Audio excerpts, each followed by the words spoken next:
Hello, everybody. This is Nick Tiro. Let's talk about the 3 A's of identity and access management. Now, I know the books often will say 2 A's for identity and access management. I want to talk about a third, even though this book doesn't talk about that third. The first one is authentication, meaning you need to provide information of who you are. Authorization is once you get into the system, the things you can do. And then the third A is accounting. The system is going to keep logs of the events that you are doing. Now, let's break this down a little bit further. I've used this analogy for many, many years. When you walk up to a bank's ATM machine, you are making a giant assumption, and people automatically jump to you have money in the bank. Yes and no.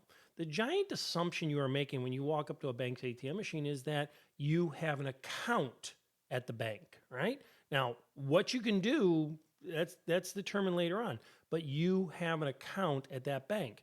So at some point, you have to tell that bank's ATM who you are.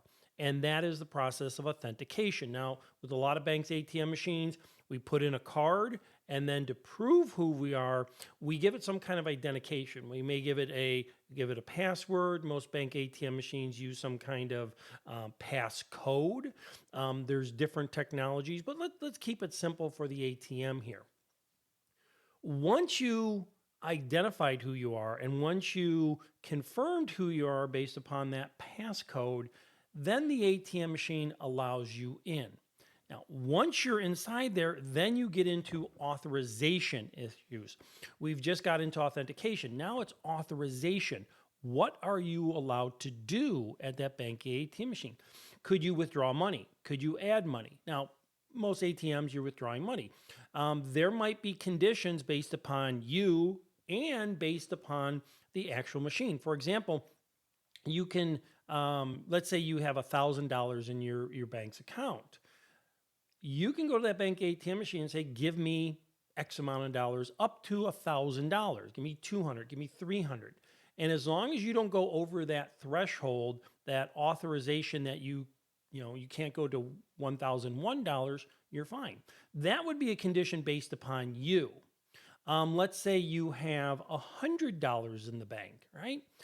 You cannot ask for 101 or 200. That's a condition based upon your particular account.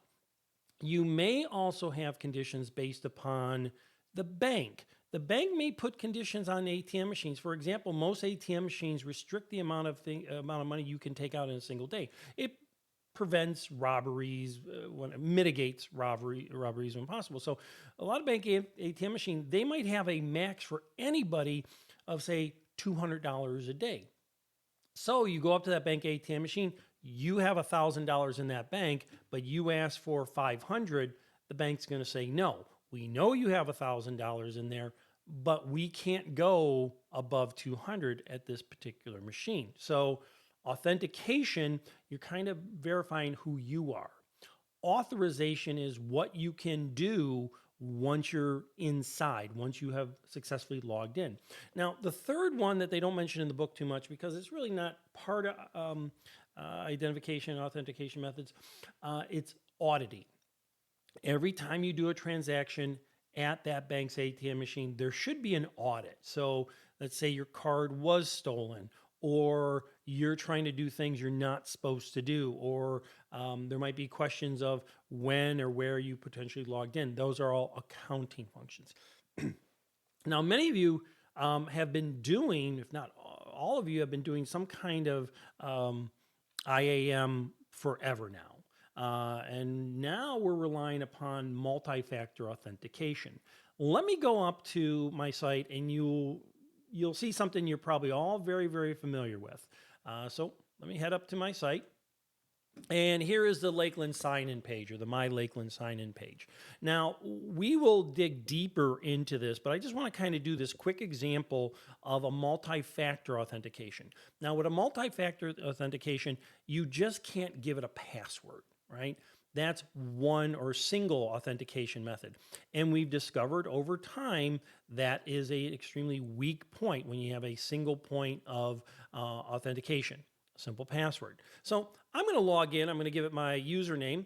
And again, I'm making the assumption that I have logged into this machine before. Now, don't worry about what you're currently seeing on the screen. That's just because I have a password vault and it's popping up potential things.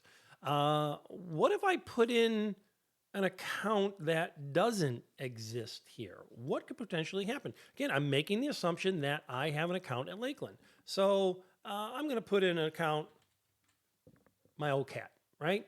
And I'm even going to give it a password. And I'm going to say log me in. Nope. Invalid use. Don't worry about all this last pass. That's just my password vault. Nope. Invalid username or password.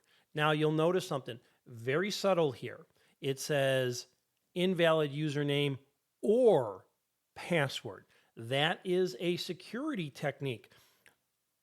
If I would have said invalid username, then you or a potential hacker would know that's not a valid username, right? Or if I would have said invalid password, which is more dangerous. If it just said invalid password, that tells individuals that that's a valid username. That's something you might, as a hacker, and we talk about this in the ethical hacking course, that might be something that you write down. We know we have a valid user, but we don't have a valid password. So that little subtleness of right here, I'll kind of make it zoom in a little bit more, right? That little subtleness of using or instead of being distinct of what is invalid is critical in a lot of security. So let me go into my end to Tiro, and this time I'll put a legitimate password, hopefully. And you will notice that a little bit of bad security here, all right? As I'm typing, it's showing me the length of the password, which is never good. Also kind of bad security is more and more places are putting this show me the password. I don't like using that because people can look over. This showing the length of a password is often debated among cybersecurity professionals. I'm basically, if somebody was to look over my shoulder and if they can count all those little dots, I cannot, they would know the length of my password. Now, if you've ever worked with Linux, if you ever tried to do a super user or you try to improve your credentials, it will ask you for the username and it'll ask for a password. And Linux won't show you the length of the password. I can't tell you the number of emails I get every semester when we do certain Linux labs where the person goes, it's not showing me even the dots. Linux doesn't show the length of the password. It doesn't show the dots. It doesn't show these things. So now let's hit login. Give it a second to grind. And sure enough, here is the second form of authentication. Now, prior to Lakeland's cyber attack, when we had the cyber attack last March, they gave you two options. One option was to send to send a access code, a one-time access code, to an email address, like you're seeing here, and you see I have two email addresses here. The other, it would ask you a 2 or 3 questions or known questions. And what that involved would, you would have to sit there when you were first setting up your account and you would answer about 5 or 6 questions. And whenever it asked you for authentication, a second tier of authentication would ask you particular questions. What was the street that you grew up on? What was your first pet's name? And things like that. We've removed that. There must have been a particular reason. I'm not privy to those reasons. But now what they do is they ask that you send it to your email account. So now I'm sending it to my email account. It's giving me 60 seconds to go to my email and get it. Give it a second. Still coming through my email. I'm looking at my phone.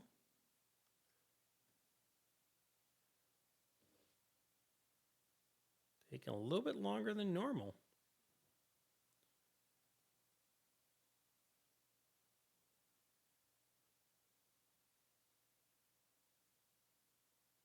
There we go. So I'm going to put this in there. 1512661. Now, you're probably asking or thinking, why did Nick announce those numbers? Authentication error. Okay, let's try this again. I probably typed in the wrong number. I was being too slick.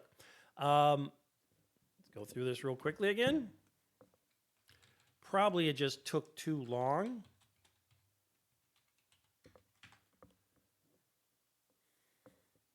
And send it there again.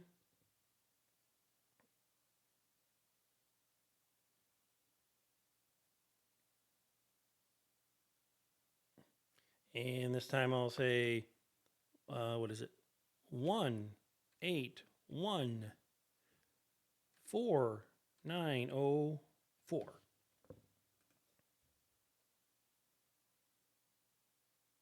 Give it a second.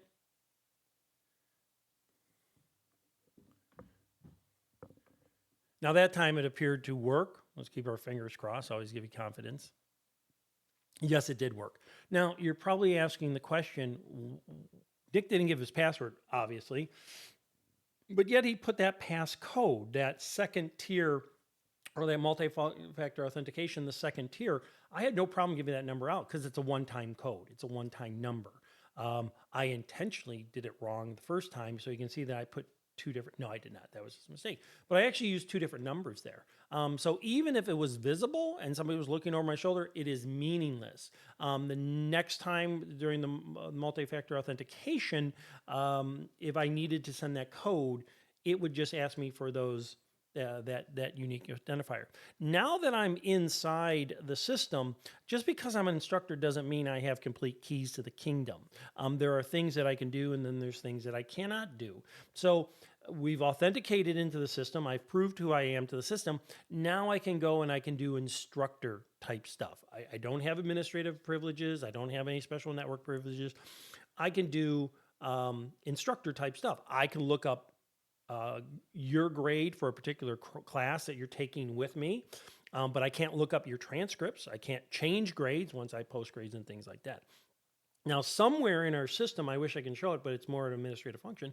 Somewhere in our system, there is a log that has the information of those accidental type things. So it wouldn't send up any red flags or anything like that. It wouldn't set up any red flags, but if it was a habitual thing where they constantly saw it from me or from certain sites, that would set up some flags. So this is just one video, doing a real quick video about, what do we call it? Identity and access management.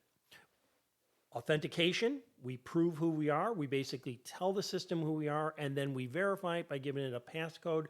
If we're using multi-factor authentication, then we may have to go through a series of steps. One passcode, and then usually it's a unique passcode after that. So if things were to be compromised on the second point, it's not a big deal.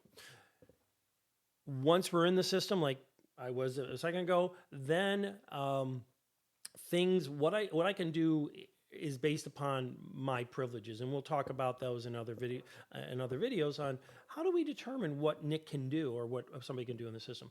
And then the third one is accounting. Somewhere in the system, all those little glitches that I made on purpose, right, on purpose, are being logged, so they know that somebody did some typos or tried to get into that account with the wrong credentials. So that being said, let's keep learning stuff.